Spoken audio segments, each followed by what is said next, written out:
ஏன் நீங்களாம் வெளியில எல்லாம் பப்ளிக்கை கூட்டிட்டு தான் கூட்டிட்டு பேசுறீங்களா? அவரோட கட்சியா அவர் போறாரு. உங்களுக்கு என்ன வந்தது?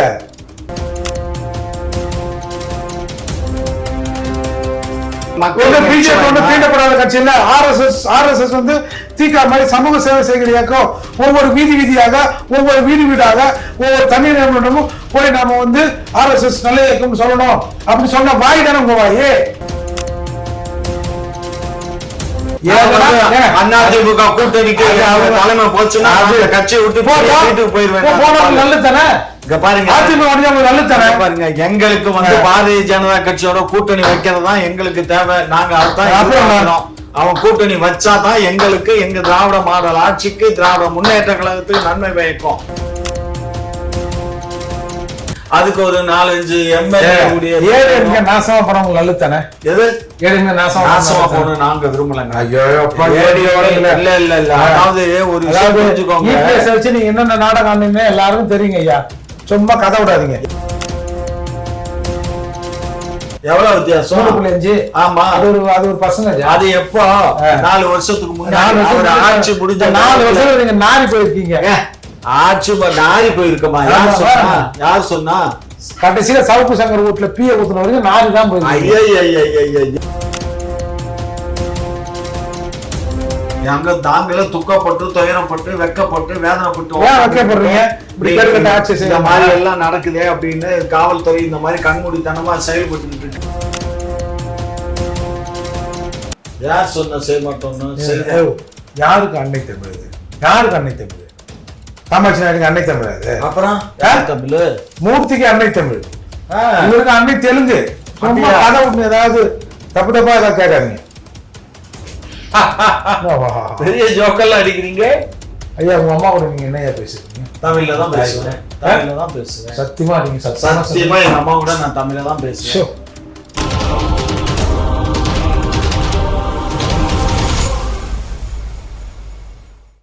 குக்குசை நேயர்களுக்கு அனைவருக்கும் வணக்கம். இன்று நம்மளோட சிறப்பு நேர்காணலில் திராவிட முன்னேற்ற கழகத்தின் முன்னோடி முனைவர் காமாட்சி நாயுடு அவர்களும் புரட்சி தமிழகம் கட்சியின் தலைவர் ஏர்போர்ட் மூர்த்தி அவர்களும் தான் இருக்காங்க. இருவருக்கும் வணக்கம். வணக்கம்.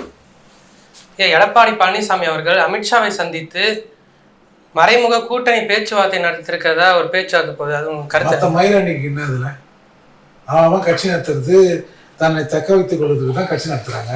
அவர் யாரை போய் சந்திச்சவங்களுக்குன்னா அமெரிக்கா அதிபர் ட்ரம்ப்பை கூட போய் சந்திப்பாரு. ஏன் இவங்க கூட்டணி போய் எவன் காலையும் ஓடுறது இல்லையா? யார்கிட்டையும் பேசுறது இல்லையா? எடப்பாடியார் ஒரு முன்னாள் முதல்வர், ஒரு பெரிய தமிழகத்தில் இருக்கிற ஒரு பெரிய கட்சி. அவர் போய் அவர் இஷ்டத்துக்கு கூட்டி வைக்கிறாரு. என்ன அவங்ககிட்ட கேட்கணுமா? ஏன்னா எடப்பாடியார் வந்து ஸ்டாலின் அடிமையா? ஒரு சொன்னார்ல 2 மணி கூட்டணி என்ற பேரில் 100 அல்சேஷன் நாய்களை அண்ணா அறிவாலயத்தில் வளர்க்கிறார்கள்னு அந்த மாதிரி நினைச்சாங்களா? அவர் கட்சி அவர் எங்க ஒன்றும் போறாரு. என்ன பிரச்சனை? என்ன சார் பிரச்சனை உங்களுக்கு? எல்லாம் இது செய்திகள்ல அப்படி பேசிட்டு வராங்க.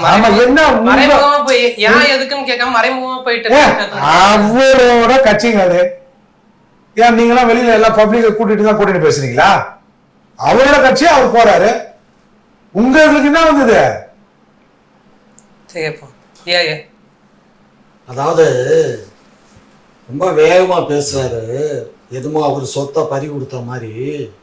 அதாவது இதே எடப்பாடி என்ன சொன்னாரு? நாடாளுமன்ற தேர்தலுக்கு முன்னாடி வெளியில போனவரு அவர் போவாருங்க. இனிமே அவர் சொன்னதை அவரே வந்து செய்ய மாட்டாரு. என்ன எதுக்கு தீண்டப்படாத கட்சி இல்ல. RSS வந்து தீகா மாதிரி சமூக சேவை செய்கிற இயக்கம். ஒவ்வொரு வீதியாக ஒவ்வொரு வீடாக ஒவ்வொரு தண்ணீர் நிறுவனமும் போய் நாம வந்து RSS நல்ல இயக்கம் சொல்லணும் அப்படின்னு சொன்ன வாய் தானே உங்க வாய். அது எந்த காலம் 50 வருஷம் 5 வயசு போய் எங்க அம்மா பேரு ஒண்ணு, எனக்கு 40 வயசான போய் எங்க அம்மா பேர் மாட்டுமா? இல்ல எங்க அப்பா பேர் மாட்டுமா? இல்ல 50-60 வருஷத்துக்கு முன்னாடி அவர் சொன்னதை இன்னைக்கு எடுத்துக்கிட்டு என்ன வேற என்ன? அவருக்கு எங்க முந்தா நாள் கூட அந்த ஜெயக்குமார் வந்து என்ன பேசுவாரு? அதிமுக கூட்டணிக்கு தலைமை போச்சுன்னா கட்சியை விட்டு வீட்டுக்கு போயிருவேன். நல்லது தானே. பாருங்க, பாருங்க, எங்களுக்கு வந்து பாரதிய ஜனதா கட்சியோட கூட்டணி வைக்கிறது தான் எங்களுக்கு தேவை. நாங்க அதுதான் அவன் கூட்டணி வச்சாதான் எங்களுக்கு எங்க திராவிட மாடல் ஆட்சிக்கு திராவிட முன்னேற்ற கழகத்துக்கு நன்மை பயக்கும். என்றைக்கு வந்து நீங்க வச்சுக்கலாம்ல கூட்டணி, நாங்க கூட்டணி வைக்க கூடாது. அவர் போய் பாரதிய ஜனதா கூட கூட்டணி சேர்ந்தா தான் இருக்கிற கண்ணு 2 கண்ணுல ஏற்கனவே கொஞ்சம் லொல்ல கண்ணா இருக்கு. இப்ப அங்க போயாச்சுன்னா 2 கண்ணு லொல்ல கண்ணா ஆயிரும். அவ்வளவுதான். எங்களுக்கு அதை பத்தி கவலை இல்லை. எங்களுக்கு என்ன கவலைன்னா ஒரு திராவிட கட்சி போய் இப்ப ஒரு பார்ப்பனருடைய கட்சியில கூட்டணிக்கு போறானேங்கிற அந்த வைத்தறிச்சல் தான். அவர் ஒண்ணும் நான் திராவிட கட்சி சொல்லல, நீங்க மூடுங்க அதோட. எது அவர் சொல்லல திராவிட, அவர் கட்சி பேர் என்ன? அவர் சொல்லலங்க. அவர் சொல்லலைங்க. அவர் கட்சி பேர் என்னங்க? அவர் யாரு? நேற்று வந்தவருங்க. அவருக்கு அந்த கட்சியினுடைய இது என்ன தெரியும்? அவங்க பக்கத்து வீட்டுல அவங்க பொண்டாட்டிக்கு பூ வாங்கி தராரு, பொட்டு வாங்கி தராரு, இல்ல பொட்டு வைக்காதுன்னு சொல்றாரு. உங்களுக்கு என்ன பிரச்சனை? எங்களுக்கு வாய்க்கா வரப்பு பிரச்சனை. நீங்க அத்தாரிட்டி, நீங்க எல்லா கட்சிக்கும் நீங்க தான் தலைவரா? நாங்க அதை சொல்லலைங்க. அவரு தானங்க சொன்னாரு. அவர் சொன்னா சொல்றாரு, பாட்டவன்லயும் சொன்னாரு நாங்க இனிமேனாரு. இப்ப வந்து இனிக்குதுன்னு போனாரு. அவர் கூட்டணி வச்சா என்ன, அவர் எதுக்கு போனாருங்கிறது எனக்கு வேற ஒரு விஷயமும் தகவல் தெரியும். அவர் வரக்கூடிய இந்த நாடாளுமன்ற இது ராஜ்யசபா தேர்தலுக்கு வந்து அவங்களுக்கு இன்னொரு தொகுதிக்கு இப்ப முடியுது. அதுக்கு ஒரு 4-5 எம்எல்ஏ நாசமா போனவங்க நல்லதானே. எது ஏழுங்க நாசமா போகணும் நாங்க விரும்பலங்க. இல்ல அதாவது ஒரு வச்சு நீங்க என்னென்ன நாடகம் ஆனீங்கன்னு எல்லாருக்கும் தெரியுங்க ஐயா. சும்மா கதை விடாதீங்க. எது இபிஎஸ் தான் வரணும், அவர் தான் எங்களுக்கு ஓபிஎஸ் வச்சு நீங்க என்னென்ன நாடகம் பண்ணீங்க, ஓபிஎஸ் வச்சு நாங்க நாடகம் நடத்துறோமா? நாங்க என்ன நாடக டிராமா ட்ரூப் அங்கதானே இருக்காரு. இன்னும் திமுக பக்கத்து போலியே. திமுக லூசா நீ அதிமுக உள்ள பிரச்சனை பண்ணாங்கன்னு சொல்றேன். இல்ல இவங்க வச்சு பிரச்சனை பண்ணாங்க நீங்க. ஓபிஎஸ் நீ திமுக வந்து நான் சொன்னாங்க, ஓபிஎஸ் நீ அவங்களுக்கு கொஞ்சம் குறைச்சல் கொடு. அந்த அந்த ரெண்டாம் தர வேலை தானே இவங்க செய்வாங்க அப்படின்னு கற்பனை. என்ன கற்பனை? உண்மை அதாங்க. யார் சொன்னா? இதெல்லாம் போய் பேசாதீங்க சார். நீங்க பேசுறது ரொம்ப. மாநாட்டை கூட்டாங்களா? அந்த மாநாட்டுக்கு யார் பின்னாடி இருந்தது? எந்த மாநாட்டுக்கு? எந்த மாநாட்டுக்கு? நாங்க ஒண்ணும் பின்னாடி இல்ல, முன்னாடி. எதிராளி 2 கண்ணு போனா நல்லது தானே. எது? நாங்க அப்படி நினைக்க மாட்டோம். 2 கண்ணும் இருக்கணும். அதாவது மத்த பிஜேபி மத்த கட்சிகள்லாம் சேர்ந்தா நம்ம வீட்டுக்கு போயிடுவோம். இங்க பாருங்க, நான் இன்னைக்கு வீட்டுக்கு போயிட்டா வீட்லயும் விட மாட்டாங்க, திகார் காமிச்சிருவானுவா. இங்க பாருங்க, நான் என்னைக்கு சொல்றேன் கூட்டணி வரும்னு என்ன எப்ப இருந்து பேசிட்டு இருக்கேன்? கடந்த ஓராண்டு காலம் உங்க கதையை பாருங்க. நாடாளுமன்ற தேர்தல் முடிஞ்சது நான் என்ன சொல்றேன், பிஜேபி கண்டிப்பா அதிமுகவும் பிஜேபியும் கூட்டணி பாட்டாளி மக்கள் கூட இந்த 4 கட்சியும் அதே மாதிரி தினகரன், ஓபிஎஸ், டிபிஎஸ் எல்லாமே ஒன்னா சேருவாங்கன்னு தான் சொன்னேன். சரி, இப்பவும் தான் சொல்றேன், அவங்க எல்லாம் ஒன்னா சேருவாங்க, இதோட நாசமா போயிடுவாங்க. அவங்க சேர்றதா உங்களுக்கு என்ன பிரச்சனை? ஆமையா, ஒரு திராவிட கட்சி அழிச்சா இனிமே அவன் வந்து உட்காந்துருவானே. என்னைக்கு வந்து தெரியுதுல்ல, நாங்க தோக்க மாட்டோம். நாங்க எதுக்கு தோக்குறோம்? நீங்க தனியா ஜெயிப்பீங்க, நாம தனியா ஜெயிப்போங்க. இங்க பாருங்க, அவங்க எல்லாம் ஜெயிக்க எல்லாம் முடியாது. இங்க பாருங்க, ஜெயிக்க எல்லாம் அதிமுக திமுக விட அதிமுக பெரிய கட்சி அப்படின்னு யார் சொன்னா? அதான் ஜெயலலிதா இருக்கும்போது, எம்ஜிஆர் இருக்கும்போது அதெல்லாம் எம்ஜிஆரோட அதிமுக திமுக எவ்வளவு வித்தியாசம்? எவ்வளவு வித்தியாசம்? 5. ஆமா, அது ஒரு பர்சன்டேஜ். அது எப்போ? 4 வருஷத்துக்கு முன்னாடி ஆட்சி முடிஞ்ச 4 வருஷம் நீங்க நாரி போயிருக்கீங்க. ஆட்சி நாரி போயிருக்கமா? யார் சொன்னா? கடைசியில சவுக்கு சங்கர் வீட்டுல பீய ஊத்துன வரைக்கும் நாரி தான் போயிருக்கு. தொட்டாலும் காசு, லஞ்சம், முறைகேடு எதை கையை கருவம் நாத்தடுது. அப்படியா? அப்ப செண்டு அடிச்சுக்கோங்க. நாருதுன்னா நான் வேணா செண்டு தரேன். நல்ல செண்டு பிடிச்சுதாங்க. எம்சி ராஜா சொல்லுவாரு, பறையர்கள் வெண்ணிற ஆடை உடுத்தணும், நறுமணங்களை பூசிக்கொண்டு இருக்கணும்னு எம்சி ராஜா சொல்லுவாரு. எம்சி ராஜா பேரன் நான், சென்ட் இல்லாம வெளில வர மாட்டேன். ஓ அப்படியா? எனக்கு அது தெரியாதுங்க. உங்களை மாதிரி கலீஜ் இல்லை நாங்க. ஓஹோ, பரவாயில்ல. அன்புமணி ராமதாஸ் அவர்களுக்கு இப்ப வந்து ராஜ்யசபா சீட்டு தரப்படாம 2026 தேர்தல் அதிமுக கூட்டணி வெற்றி பெற்றால் அன்புமணி ராமதாஸ் துணை முதலமைச்சரா ஆகுவாங்கன்னு ஒரு பேச்சுவார்த்தை போது உண்மையாங்க? யார் சொன்னாங்க? ஐயா இது பல இதுல சொல்லியிருக்காரு. ஐயா சொல்றதுலாம் ஒரு பேச்சா? இதெல்லாம் என்கிட்ட கேட்கலாமா?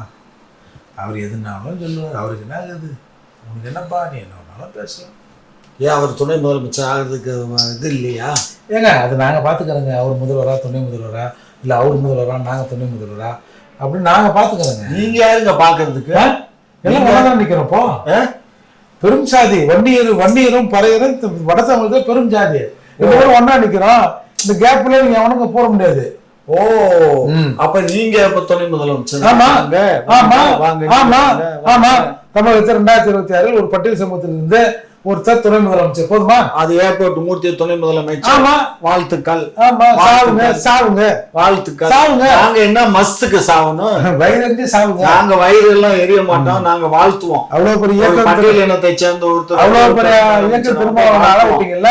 எது இன்னொரு பறையன் வந்து திருமாவளவன் நாங்க அள விட்டோமா? நீங்க அள விட்டீங்கன்னாலும் அந்த மேடையில பார்த்தோம்ல, ஒவ்வொரு மேடையில நீங்க எல்லாம் வழங்கும் போது எல்லாம் பொறுத்து கேட்கலாமே அசிங்கப்படுத்துனீங்களா? நாங்க அது பெருசா அசிங்கப்படுத்தி நீங்க அன்னைக்கு போய் அங்க பேசுனீங்க திருப்பூர்ல, நீங்க பேசுறீங்க 2 சீட்டை கொடுத்துட்டு நீ ஒண்ணு உங்க சீட்டு தந்துங்க, ஒண்ணு எங்க சீட்டு தந்துங்க அப்பெல்லாம் அசிங்கப்படுத்துனீங்கல்ல.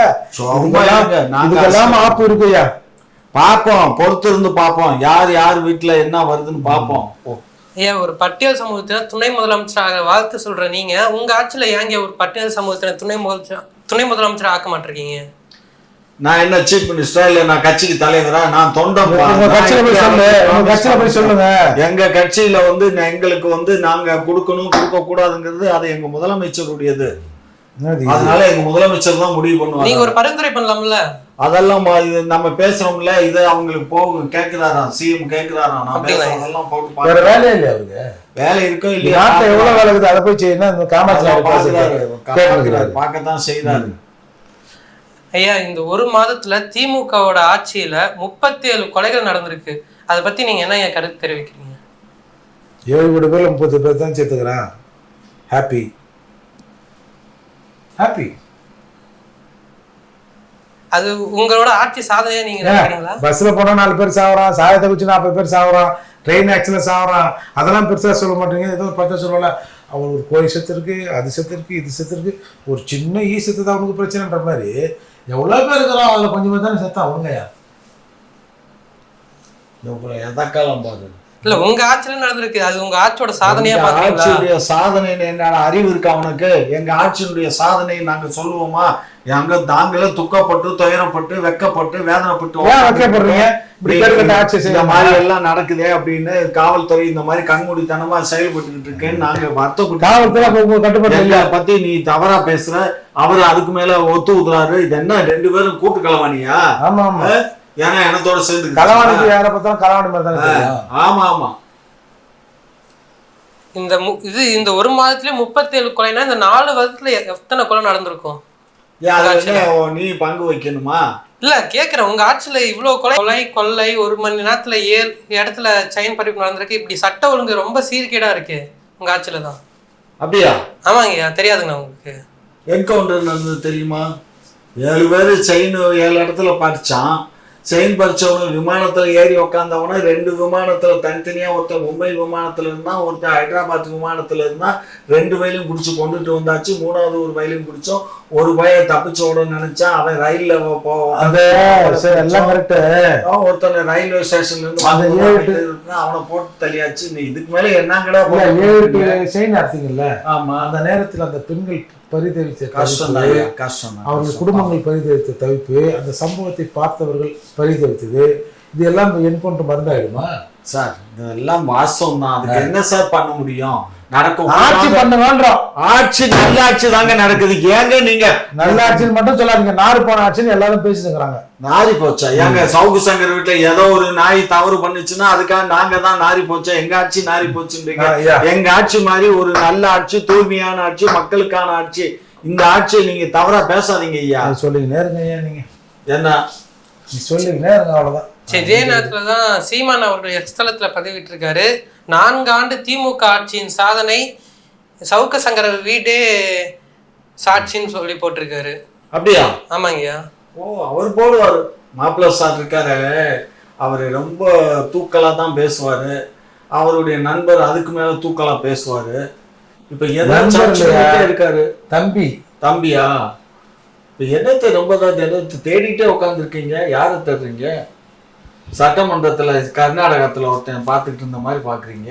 நீ உங்க வேலை அது. நீங்க என்ன பண்ணுவீங்க? படம் பார்த்து பாகங்களை குறிக்கிறது தானே உங்க நிலைமை. அப்படிதான் இருக்கும். கடந்த காலத்துல நீங்களே சீமான் அவர்களுக்கு நிறைய இடத்துல பேட்டியில சொல்லியிருக்கீங்க, கூட்டணி அங்கத்துக்குள்ள நீங்க சீமான் அவர்கள் வர வேண்டும்ட்டு. இப்ப அதிமுக கூட்டணியில அவருக்கும் ஒரு இடம் தருவீங்களா நீங்க? நீங்க தான் சொன்னீங்க இனிமே அவர் கூட்டணி போகலைன்னா கஷ்டம், கூட்டணி போகணும். நீங்க நம்ம சேனல்லே பேசியிருக்கீங்க. அது நம்மளோட பர்சனல் வியூ. பட் அண்ணா அதுக்கு அவர் தனி ஒரு விளக்கம் சொல்றாரு. நம்ம அவரோட இதில் நம்ம தலையிட முடியாது. நம்ம கருத்தை நம்ம சொல்றோம். அண்ணா ஏன்னா இவனுங்களை எவனா யோகியன்னு சொன்னா அப்புறம் நானும் இந்த அயோக்கிய கூட்டத்தில் ஒரு ஆளாக ஆயிடுவேன். அப்புறம் நான் என்ன வச்சு இந்த சமுதாயத்தை திருத்தப்பட சொல்கிறேன். நான் அரசியல் செய்து இந்த தலைமுறைக்கு இல்லை, அடுத்த தலைமுறைக்கு நம்ம ஒரு அடுத்த தலைமுறையாவது ஒரு தூய்மையான அரசியல் வரணுன்றதுக்காக தான் நம்ம அரசியல் செய்கிறோம். நமக்கு வெற்றி தோல்விலாம் இல்லை அப்படின்னு சொல்கிறாரு. அதை யோசித்து பார்த்தாலும் அதுவும் சரியாக தாங்குது, இந்த பக்கம் பார்த்தா இதுவும் சரியாக தாங்குது. பார்ப்போம். உங்கள் கருத்துங்க? இல்லை, இப்போ என்னுடைய வியூ என்னன்னா, இப்போ 26லயே அவருக்கு மாப்பிள்ளைக்கு 60 வயசு ஆக போகுது. இனி அடுத்த இது 31 32ங்கும் போது அவருக்கு வயசு கிட்டத்தட்ட 65 வயசு ஆகிடும். 65 வயசுல வந்தால் கூட எதிர்கட்சியில் வருவாருங்கிற நம்பிக்கை எனக்கு இருக்குது. ஏன்னா இந்த தேர்தலே அவர் எப்படியும் ஒரு அதிமுகவை காட்டிலும் சில இடங்களில் 2ஆம் இடம் வர்றதுக்கு சான்சஸ் இருக்குது. அப்படி 2ஆம் இடம் வந்தால் 1-2 தொகுதிகள்லையும் வெற்றி வாய்ப்பும் கிடைக்கும் அவருக்கு. அப்போ வரும்போது கண்டிப்பாக அடுத்து வரக்கூடிய சட்டமன்ற தேர்தலையோ நாடாளுமன்ற தேர்தலிலோ கூட அவருக்கு வெற்றி வாய்ப்பு கொஞ்சம் கிடைக்கும். ஆனால் எதிர்கட்சி வரிசையில் உட்கார்றதுக்குரிய தகுதி கிடைச்சிடும் நான் எதிர்பார்க்குறேன். எங்க ரமன் முதல்வராகிறாரோ இல்லையோ, ஆனால் 10 ஆண்டு காலம் தடுத்து விடுவார். 10 ஆண்டு காலத்தில் அவருக்கு வயசாகிடும், 70 வயசு ஆகிடும். இந்த 70 வயசுக்கு அப்புறம் அவர் என்ன அரசியல் பண்ண முடியும்? இப்போ எதையும் புஜங்கள் புடைக்க பேசக்கூடிய அந்த திரு சீமான் அவர்கள் 70 வயசுல எப்படி பேசுவாங்க? மாதிரி எழுதி வச்சு படிச்சுக்க மாட்டோம். 10 ஆண்டுகள் எழுதி வச்சு 70 வயசு ஆனாலும் எழுதி வச்சு படிக்க மாட்டோம். அது படிக்கிறதையும் தப்பா படிக்க மாட்டோம். தப்பா தாங்க படிக்க முடியும். அப்ப எழுதி தரணும் தப்பு. கோவை மருதமலையில தமிழில் குடமுழக்கு நடத்த வேண்டும்ட்டு 3 நாளைக்கு முன்னாடி நாம் தமிழர் கட்சியினர் அங்கே ஆர்ப்பாட்டம் செஞ்சாங்க. அவரை கைது செஞ்சீங்க. நீங்க அன்னை தமிழ்ல அர்ச்சனை செய்யற நீங்க ஏங்க குடமுழக்கு மட்டும் தமிழ்ல செய்ய மாட்டிருக்கீங்க? யார் சொன்ன செய்ய மாட்டோம்னு? யாருக்கு அன்னை தமிழ்? அது யாருக்கு அன்னை தமிழ்? காமாட்சி நாயுடுக்கு அன்னை தமிழ். அது அப்புறம் தமிழ் மூர்த்திக்கு அன்னை தமிழ், இவருக்கு அன்னை தெலுங்கு. சும்மா கதை விட்டு ஏதாவது தப்பா ஏதாவது கேட்காதீங்க. பெரிய ஜோக்கெல்லாம் அடிக்கிறீங்க. ஐயா, உங்க அம்மா கூட நீங்க என்னையா பேசிருக்கீங்க? தமிழ்ல தான் பேசுவேன். சத்தியமா நீங்க சத்தியமா எங்க அம்மா கூட நான் தமிழ்ல தான் பேசுவேன். எங்க வீட்லயும் இப்ப தமிழ்ல தான் பேசுறோம். இப்பன்னா எப்பயுமே தான். நான் பிறந்தது நாயுடுங்கிறது ஜாதி இல்லைங்க, அது ஒரு தெலுங்கு பேசுற ஆளுங்க இல்லையா? இங்க பாருங்க, நீங்க தெலுங்கு பேசுற ஆளா? இங்க பாருங்க, நான் தெலுங்கு பேசுற ஆளா? தமிழன். சரி சார், நீங்க தமிழா இருங்க, கன்னடையா இருங்க, இந்திக்காரனா இருங்க, எதா வேணாலும் இருங்கய்யா. ஆமா, நீங்க பேசுறது தெலுங்கா இல்லையா? தெலுங்கு பேசுவோங்க, அதோட பண்ணுங்க. தெலுங்கன் தான் நானு, தமிழ் தெலுங்கன். ஐஸ் இல்ல, சேமி ஐஸ். எது? ஆமா, ஐஸ் இல்ல, சேமி ஐஸ். சேமி ஐஸ் அது மாதிரி தான், கலப்படம் தான். கடவுள், தமிழ்ல இருந்தானுங்க தெலுங்கு வந்துச்சு. என்னமோ தெலுங்கு என்னமோ தனி மொழி கிடையாதுங்க, தமிழ் தாங்க தாய்மொழி எல்லாத்துக்கும். இங்க பாருங்க, எனக்கு தாய்மொழி தமிழ் தான், மலையாளக்காரனுக்கு அதுதான், கன்னடத்துக்காரனுக்கு அதுதான், தமிழனுக்கு தமிழ் மொழி தான். சரியா? 5 மொழி குடும்பம், இது 5 மொழி குடும்பம். அதெல்லாம் மொழி வரி வாங்குறவங்க பிரிக்க, அதெல்லாம் ஏதாவது பேசிட்டே இருங்க, உங்க பேச்சு எல்லாம் செல்லாது. தமிழ்ல குடமுழுக்கு ஏங்க நடத்த மாட்டீங்க? தமிழ்ல குடமுழுக்குன்னு அவங்க அது பாப்பான பயலுக்கு தானே மருந்து, அதான் ஆதம விதி கத்திரிக்காய் விதின்னு ஒண்ணு வச்சுக்கிட்டு நம்மள கோர்ட்டுல இருக்க ஜட்ஜஸ் பூரா அப்படித்தானே சொல்றான். ஆதம விதிப்படி நடக்கணும், ஆதம விதிப்படி நடக்கணும். இப்ப நமக்கு ஆதம விதியை அதுலயும் பண்ண, இப்ப கோர்ட்ல சட்டம் நீதிபதி ஒரு உத்தரவு போட்டாரு. அதாவது சான்ஸ்கிரிட்லயும் பண்ணணும், தமிழ்லயும் பண்ணுங்கன்னு சொல்லியாச்சு. நடவடிக்கை நீங்க அதான் தமிழ்லயே எடுக்க பண்ண சொல்லியாச்சு. அப்புறம் என்ன நடவடிக்கை? இப்போ இது நாம் தமிழ் பிள்ளைகளை கைது பண்ணீங்க, அதை அது கேக்குறாங்க. உடனே தான் ரிலீஸ் பண்ணியாச்சு இல்ல. ஏன் கைது பண்ணீங்க? சாப்பாடு வாங்கி கொடுத்து சாயந்தரம் போயிட்டு வாங்க. ஆமா, சாப்பாடு வேணும் போராட்டம் தான். சட்டம் ஒழுங்கு பிரச்சனை இருக்க கூடாதுங்கிறதுக்காக தான் அவங்களை கைது பண்ணி மாலையில அனுப்பிச்சாச்சு. வேற ஒண்ணும் தமிழக அரசுக்கு ஒரு வேண்டுகோளை வைக்கிறேன். இது முதற்கொண்டு நீங்கள் எந்த மொழியில வேணாலும் பண்ணுங்க, தமிழையும் பண்ணுங்க, தெலுங்குலையும் பண்ணுங்க. பண்ணுவோம்.